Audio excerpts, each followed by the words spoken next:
nature wherever you find it, the title of this film, and it's the clue to getting started.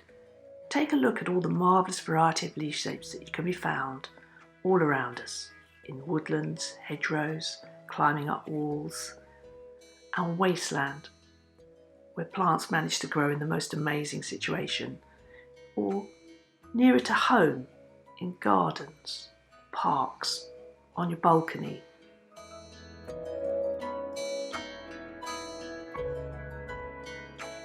And of course, you may have plants in your house with lots of different leaf shapes.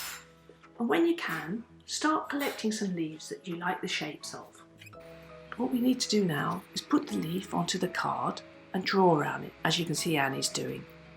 She's doing this with pencil, and then she's carrying over the pencil lines with biro or a pen. This will make it so much easier to cut out. You'll be able to see what you're actually doing. Best kind of cardboard is fine cardboard, thin cardboard, such as a cereal packet. You cut out the shape. To begin with, it's easier to do a rough cutting and then go around again and do a more accurate cutting. And this piece of card is going to be your stencil. So you can put it onto colour paper, wrapping paper, newspaper, or colour the paper as we have here. So you can choose the colour. The other thing you can do is actually put the leaf directly onto the paper and draw around it. But as you can see from Annie's doing, it's actually a little more tricky. So Annie's got a selection here of different colour leaves cut out from different colour paper. There's a gardening catalogue here, and she's laying them out on the white paper and arranging them. And there's a bit there with wrapping paper.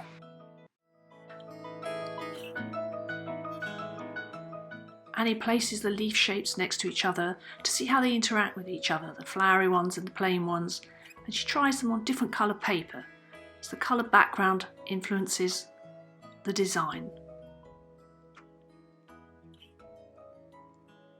Alex has decided on his collage design and glued the leaves in place, and he completes his work with some lines and marks made in pen.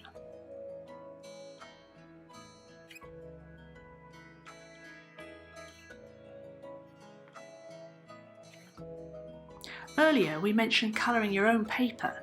Here Gracie is doing just that, applying thick paint with an old credit card, resulting in a really richly coloured surface as a base for her collage. On another piece of coloured paper, Gracie draws around the stencils to produce a design of overlapping leaf outlines. Later on, she adds a few leaf stencils.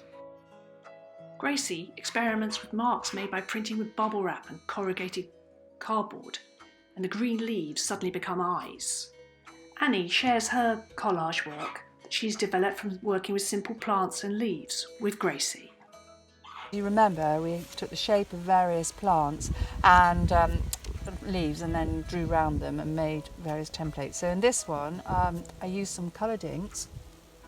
I've just got some very simple acrylic ink, yellow, red and blue, and basically put loads of washes over the paper and let it dry, and then I took these images that we'd made from the drawing around the plants and had them on coloured paper, and I also used some tracing paper and then arranged them on the page. Took the idea of making a wash using blues and a little bit of red to make a magenta, and put that on the paper to start with and let it dry, and then I took some blue paper which I tore around the edges to give a softer look to it and then glued that onto the page, and then when it was dry I took the images that I would trace round and cut out on red paper because it's a really good contrast, and then stuck them down because of the ink marks on these images of the leaves. So it sort of led to the idea of putting sort of a vine or